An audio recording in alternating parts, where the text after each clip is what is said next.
नमस्कार आदाब। आज हम लोग शुरू करने वाले हैं इनकम टैक्स का एक और नया चैप्टर, जिसको आप लोग जानते हो residency and the tax liability के नाम से। जैसा कि आप सभी को पता है, हम लोगों ने जब अपना इनकम टैक्स शुरू किया था, तो इनकम टैक्स को शुरू करते टाइम मैंने आपको बताया था इनकम टैक्स आपका एक डायरेक्ट टैक्स होता है, सेंट्रल टैक्स होता है, प्लस में मैंने आपको बताया था it's depend upon the residency. तो आज उस रेजिडेंसी के बारे में हम लोग डिटेल में समझेंगे कि असल में रेजिडेंसी का क्या मतलब होता है, कितने टाइप की रेजिडेंसी होती है, उसके अलावा रेजिडेंसी और सिटीजनशिप में क्या फर्क होता है, और इसके अलावा भी और डिटेल में हम लोग समझने वाले हैं, एनालिसिस करने वाले हैं किस तरीके से इनकम टैक्स में इसका इन्वॉल्वमेंट होने वाला है। तो अगर आप लोग भी जानना चाहते हैं तो बने रहे लास्ट तक। उससे पहले चैनल पे पहली बार आए हैं तो मेक श्योर करके चैनल को सब्सक्राइब और बेल आइकन को प्रेस कर लीजिएगा, क्योंकि ऐसा ही अमेजिंग कंटेंट आपको मिलता है सिर्फ इसी चैनल पे। तो विदाउट वेस्टिंग द टाइम चलिए शुरू करते। देखो, मैं बार बार एक ही बात कह रहा हूं कि इनकम टैक्स आपका रेजिडेंसी के ऊपर डिपेंड करता है, ये लाजमी सी बात है, ये हम लोग शुरू से पढ़ते आए हैं।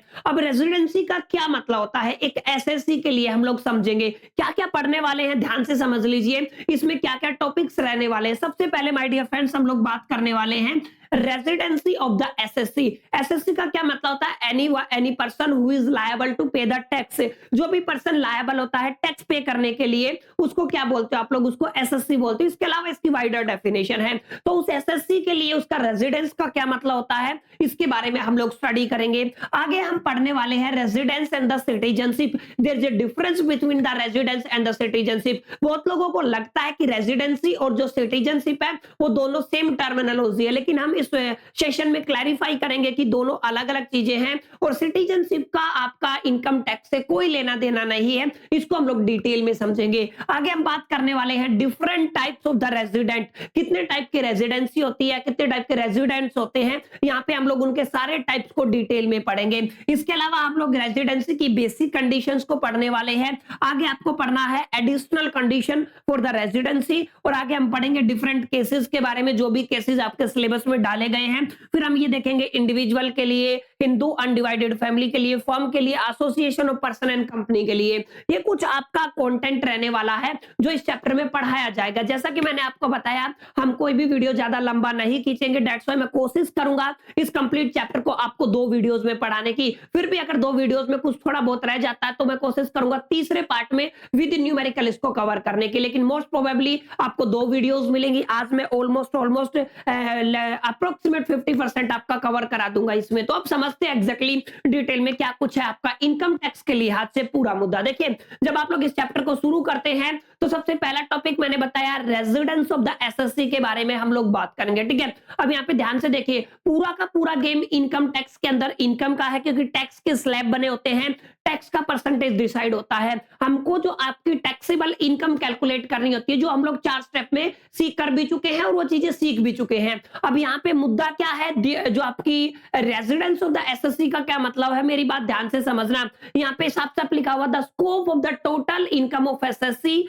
along with the residential status is determined with the reference to his residence in India in the previous year। मतलब previous year मतलब जिस साल एक एसएससी पैसा कमाया, उस साल उसकी जो एक तरीके से रेजिडेंसी है वो कहां पे होनी चाहिए, वो इंडिया में होनी चाहिए। और ये इसी के ऊपर डिपेंड करता है। मतलब जैसा कि मैंने बार बार बता रहा हूं, जो भी टैक्स पेयर होता है या जो भी एसएससी होता है, उसकी जो इनकम टैक्स है या उसका जो टैक्स है वो किसके ऊपर डिपेंड करेगा, वो इंडिया में उसकी रेजिडेंसी के ऊपर डिपेंड करता है कि वो इंडिया में रेजिडेंट है या नहीं। इस चीज के ऊपर आपका इनकम टैक्स डिपेंड करता है। यानी कि आप लोग क्या कह सकते हैं, tax payer has to pay the tax according to the residential status. आपको जो टैक्स देना पड़ता है वो रेजिडेंशियल स्टेटस के ऊपर देना पड़ता है। मतलब आपकी रेजिडेंसी डिसाइड करती है आपका जो टैक्स है वो कितना बनेगा और क्यों बनेगा। ये सारी चीजें आपको इनकम टैक्स में मेंशन होती है, क्लियर है। And in a particular finance year, किसकी बात कर रहे हैं, जिस भी ईयर, जैसे मैंने बताया ना 2 ईयर्स की हम लोग बात करते हैं। एक क्या होती है आपकी प्रीवियस ईयर, क्लियर है, तो ये तो आपकी होगी प्रीवियस ईयर। एक क्या होती है आपकी असेसमेंट ईयर, हम लोगों ने डिटेल में पढ़ा था। What is this? This is called assessment year. Previous year क्या होता है? जिस साल आप लोगों ने पैसा अर्न किया। जैसे अभी जो चल रहा है, अभी आपका चल रहा है 2024 एंड 25 चल रहा है, तो ये आपका इससे प्रीवियस ईयर क्या हो जाएगा? आपका 2023 एंड 24। मतलब 2023 और 24 में जो पैसा आप लोग कमाते हैं, जो वो इनकम अर्न करते हैं, वो आपकी प्रीवियस ईयर होती है। और जिस साल में आपका ये पैसा टैक्सेबल बन जाता है, वो कौन सी होती है? वो होती है आपकी असेसमेंट ईयर। क्लियर है? तो ये कौन सी होगी? Assessment year. यानी कि आप लोग कह सकते हो the year after the previous year in which the your income will became the taxable, उसको क्या कहते हो आप लोग? Assessment year. तो प्रीवियस ईयर के अंदर आपको क्या करना है? अगर उसकी रेजिडेंसी इन इंडिया है तो इसके ऊपर आपका टैक्स डिपेंड करेगा, इसके ऊपर आपका इनकम टैक्स डिपेंड करेगा। क्लियर? तो ये एक बुनियादी सी बात थी जो आपको समझ में आ गई होगी कि income tax depend upon the residential status. This is main concern of this slide. Clear है? अब आगे चलते हैं। आगे समझिए, इस रेजिडेंस और सिटीजनशिप में फर्क होता है। सिटीजनशिप का मतलब क्या होता है? असल में जहां पे आप लोगों का जन्म हुआ है। जैसे अगर मैं इंडिया में जन्मा हूं तो मैं कहां का सिटीजन हूं, या फिर मेरे पास किसकी सिटीजनशिप है? मेरे पास सिटीजनशिप है अपने आप में इंडिया की। रेजिडेंस आप कहां के भी हो सकते हो। जैसे मैं इंडिया में पैदा होकर अमेरिका में भी रह सकता हूं, स्विट्जरलैंड में भी रह सकता हूं, या किसी और कंट्री में भी रह सकता हूं। तो उस टाइम पे वो जो आपका स्टेटस होगा वो कौन सा होगा? Residential status. लेकिन सिटीजन आपका सिटीजनशिप है वो कहा कि आप मेरे पास इंडिया की है। तो अब डिटेल में आप थ्योरेटिकल तरीके से समझते हैं एग्जैक्टली दोनों के बीच में क्या डिफरेंस होता है। देखिए, incidence of the tax has nothing to do with the citizenship. मैंने शुरू में आपको बताया था इनकम टैक्स का सिटीजनशिप के साथ कोई लेना देना नहीं है। आपका जन्म कहां पे हुआ है इससे घंटा फर्क नहीं पड़ता इनकम टैक्स के ऊपर। ठीक है? तो इनकम टैक्स को कुछ लेना देना नहीं है किससे?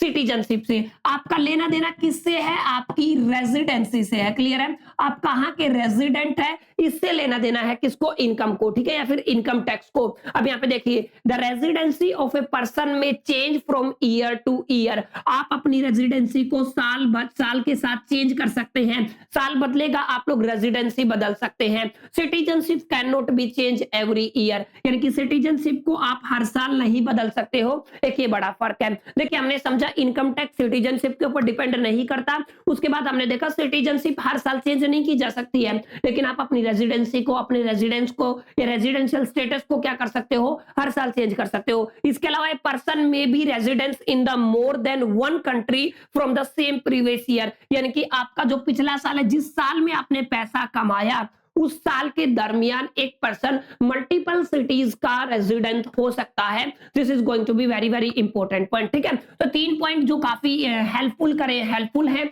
आपको डिफरेंशिएट करने के लिए। क्या क्या डिफरेंशिएट करने के लिए?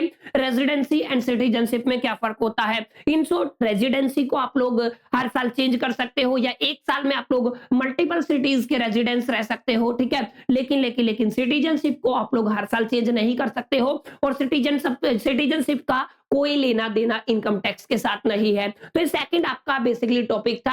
आई होप कि आपको समझ में आया होगा, इजीली आपको क्रैक कर पाए होगे इसको कि एग्जैक्टली कैसे दोनों शब्द जुदा जुदा है। ठीक है? यहां से आपको क्लैरिफाई हो गया पूरा गेम किसका है? पूरा गेम है आपका रेजिडेंसी का और रेजिडेंशियल स्टेटस का। अब थोड़ा आगे चले माय डियर फ्रेंड्स, तो यहां पे आज हम पढ़ने वाले हैं सेक्शन 6 के अकॉर्डिंग। यहां पे ध्यान से देख लीजिए, इनकम टैक्स का जो एक्ट है उसके सेक्शन 6 के अकॉर्डिंग आपके टाइप्स ऑफ रेजिडेंट की बात करेंगे। मतलब कितने टाइप के रेजिडेंट होते हैं। देखो, डिटेल में अगर आप लोग जाते हो तो 2 टाइप के रेजिडेंट बनते हैं। ठीक है? कितने टाइप के रेजिडेंट बनते हैं? आपके 2 टाइप के। पहला होता है आपका जो रेजिडेंट बोलोगे, एक क्या बोलोगे आप लोग? नॉन रेजिडेंट बोलोगे। रेजिडेंशियल स्टेटस का मतलब क्या है? एक को तुम बोले this is a resident of the India, एक non resident of the India. Non resident है तो यहीं पे बात खत्म होगी। लेकिन रेजिडेंट में भी आपकी 2 कैटेगरियां बनती हैं। पहली कैटेगरी कौन सी है? अगर आप लोग रेजिडेंट है लेकिन अगर आप लोग ऑर्डिनरी कैटेगरी में आते हैं तो क्या बोलोगे आप लोग? उसको ऑर्डिनरी रेजिडेंट। लेकिन नॉट ऑर्डिनरी की कैटेगरी क्या कहलाएगी? Not ordinary resident. ठीक है? तो यहां पे अगर आप लोग बात करते हो सेक्शन 6 के अकॉर्डिंग कितने टाइप के रेजिडेंट होते हैं, तो they are 2 type of the residential status. ये कितने टाइप के स्टेटस है? 2 तरीके के, रेजिडेंट और नॉन रेजिडेंट। और रेजिडेंट में भी 2 कैटेगरियां हैं, ऑर्डिनरी रेजिडेंट और नॉट ऑर्डिनरी रेजिडेंट। अब इन सब के लिए अलग अलग कंडीशंस दी गई है। Mark my words my dear friends, इन सब के लिए क्या दी गई है? अलग अलग कंडीशन दी गई है। आपके इंडिविजुअल्स के लिए अलग कंडीशन है, हिंदू अनडिवाइडेड फैमिली के लिए भी कुछ कंडीशंस है, कंपनी के लिए फर्म्स के लिए अलग अलग कंडीशन है कि कब वो रेजिडेंट होएगा, कब वो आपका नॉन रेजिडेंट होएगा। अगर रेजिडेंट भी है तो ऑर्डिनरी में होएगा या फिर नॉट ऑर्डिनरी केस में होएगा। तो ये सारी चीजें आप लोग यहाँ पे डिटेल में समझोगे, ठीक है। इसको शॉर्ट फॉर्म में मैं ऑर्डिनरी रेजिडेंस के नाम से OR से, और इसको शॉर्ट फॉर्म में NOR के नाम से आगे हम लोग इसको समझेंगे कि नॉट ऑर्डिनरी रेजिडेंट का क्या मतलब होता है और ऑर्डिनरी रेजिडेंट का क्या मतलब होता है तो दोनों ही रेजिडेंट। और अगला जो सेकंड कैटेगरी है वो क्या होगी, नॉन रेजिडेंट की कैटेगरी होगी। तो अगर आप लोग बात करते हैं रेजिडेंसी की या टाइप ऑफ द रेजिडेंट, तो there are 3 type of resident, OR, NOR and non resident. Clear है? तो 3 कैटेगरियां बनती हैं। अभी तीनों को हम लोग इत्मीनान से समझते हैं एग्जैक्टली क्या कुछ होता है इनका मतलब और कैसे कैसे इनकी डेफिनेशंस निकल के आती है। देखिए यहाँ पे मैंने सबसे पहले क्या लिखा हुआ है, इंडिविजुअल वाली कैटेगरी की मैं बात कर रहा हूं और ऑर्डिनरी रेजिडेंट की बात कर रहा हूं। मतलब वो रेजिडेंट तो है, मतलब आपका पर्सन रेजिडेंट तो है, लेकिन रेजिडेंट में भी कौन सी कैटेगरी है, ऑर्डिनरी कैटेगरी है। तो ऑर्डिनरी कैटेगरी कब होएगी, यहाँ पे 2 बातें करेंगे। देखो ऑर्डिनरी रेजिडेंसी के लिए आपकी 2 कंडीशन सेटिस्फाई होनी चाहिए। एक तो बेसिक कंडीशन काम करती है, एक आपकी एडिशनल कंडीशन काम करती है। क्लियर है? क्या बताया मैंने, अगर आप लोग रेजिडेंसी को डिफाइन करना चाहते हो या ऑर्डिनरी रेजिडेंसी को डिफाइन करना चाहते हो, इंडिविजुअल के केस में कोई भी पर्सन है जो नेचुरल पर्सन है, तो उसके केस में आपके पास 2 कंडीशन होती हैं। एक बेसिक कंडीशन बोलते हो जिसको, और दूसरा क्या बोलते हो आप उसको, एडिशनल कंडीशन। बेसिक कंडीशन में आपके पास 2 टर्म्स होंगी, दोनों में से अगर कोई भी सेटिस्फाई कर रही है तो आपका वो कंडीशन सेटिस्फाई कर जाएगी और वो आपका रेजिडेंसी हो जाएगा। लेकिन एडिशनल में आपकी दोनों कंडीशन सेटिस्फाई होनी चाहिए। क्या कह रहा हूं एक बार समझते हैं ध्यान से। देखिए यहाँ पे क्या लिखा हुआ है, इंडिविजुअल में आप लोग ऑर्डिनरी रेजिडेंस की बात करते हो, and individual is said to be resident in the India in any previous year. ध्यान से समझ लो कब की बात कर रहे हैं हम लोग, any previous year. If he satisfy any one, यानी कि वो क्या सेटिस्फाई करता है, any one of the following basic condition. अब आपके पास 2 कंडीशन है माय डियर फ्रेंड्स, दोनों में से अगर कोई भी एक कंडीशन सेटिस्फाई होती है, यानी कि एक कंडीशन भी सेटिस्फाई होती है, तो आप लोग उसको क्या बोल दोगे, रेजिडेंट इन द इंडिया, जिसके ऊपर आपका टैक्स काम करता है। क्लियर है? तो इन दोनों में से अगर कोई भी कंडीशन काम करती है तो क्या कहलाती है, उसको आप लोग कहते हो रेजिडेंट इन इंडिया। अब 2 कंडीशन क्या कहती है, ध्यान से समझिए। He has been in India, वो कहां पे होना चाहिए, इंडिया में होना चाहिए। इन द प्रीवियस ईयर, किसकी बात हो रही है, previous year for a period of 81-82 days और मोर। मतलब ध्यान से देखिए, मैंने बताया ना यहाँ पे अभी को क्या चल रहा है आपका 2024-25 चल रहा है। अभी के हिसाब से इसको क्या कहेंगे हम लोग, असेसमेंट ईयर कहेंगे। क्लियर है? इससे पहले वाला साल कौन सा था, इससे पहले वाला साल आपका हुआ था खत्म 2023 और 24। तो ये वाला साल क्या था, इसको आप लोग कहते हो प्रीवियस ईयर। क्लियर है? सॉरी, इसको क्या कहते हो आप लोग, प्रीवियस ईयर। ठीक है? तो इस प्रीवियस ईयर के दरमियान अगर कोई भी पर्सन, कोई भी इंडिविजुअल आपका इंडिया में 182 प्लस डेज रहता है, यानी कि 182 दिन से ज्यादा रहता है, प्रीवियस ईयर की बात कर रहा हूं, प्रीवियस ईयर के दरमियान अगर 182 दिन से ज्यादा कोई भी बंदा रहता है तो ये आपकी बेसिक कंडीशन को सेटिस्फाई करेगा और वो किस कैटेगरी में चला जाएगा माय डियर फ्रेंड्स, वो ऑर्डिनरी रेजिडेंस की कैटेगरी में चला जाएगा। आगे अगर आप लोग बात करते हो, he has been in India for at least 365 days during the 4 preceding year previous year and in the India for at least 60 days during the previous year. मतलब ये क्या कह रहा है, इसके अलावा एक और कंडीशन बताइए, इसने क्या बताई है, ध्यान से समझना कि कोई भी बंदा अगर 4 साल प्रीवियस ईयर के बाद की बात कर रहा हूं मैं, जैसे अभी क्या चल रहा है आपका 2024-25 चल रहा है, तो प्रीवियस ईयर क्या हो गया, प्रीवियस ईयर आपका 2023-24 हो जाएगा। तो इससे पहले वाला 1 साल, फिर 2 साल और फिर कितना हो गया 3 साल और फिर कितना होगा 4 साल। 4 साल की बात कर रहा है, इन 4 साल में अगर कोई भी पर्सन है, अगर हिंदुस्तान में 365 डेज रहता है, ठीक है, अलोंग विद यहाँ पे 60 डेज उसके कहां पे होने चाहिए, प्रीवियस ईयर में होने चाहिए। यानी कि अगर प्रीवियस ईयर में वो 60 दिन हिंदुस्तान में रहा और उस प्रीवियस ईयर से पहले वाले 4 साल के दरमियान अगर वो 365 दिन रहा तो ये कंडीशन सेटिस्फाई करती है और हम लोग उसको क्या बोल देंगे, हम लोग बोल देंगे वो इंडिविजुअल आपका ऑर्डिनरी रेजिडेंट इंडिया का है। क्लियर? यानी कि इंडिया का ऑर्डिनरी रेजिडेंट है वो इंडिविजुअल जो भी आपका 60 दिन प्रीवियस ईयर में रहा और उससे पहले 4 साल में टोटल कितने दिन रहा, 365 दिन रहा। क्लियर? तो ये आपका इनकम टैक्स बताता है, इनकम टैक्स एक्ट बताता है कि एग्जैक्टली इंडिविजुअल में ऑर्डिनरी रेजिडेंस की क्या कंडीशन रहने वाली है। अगर आप लोग आगे चलते हैं तो आगे यहाँ पे हम लोग पढ़ेंगे एक इंपॉर्टेंट टॉपिक है जिसको आप लोग बोलते हो individual deemed to be resident, मतलब कब उसको माना जाता है रेजिडेंट। तो यहां पे एक कंडीशन आपके सामने आती है, ध्यान से समझो, ठीक है।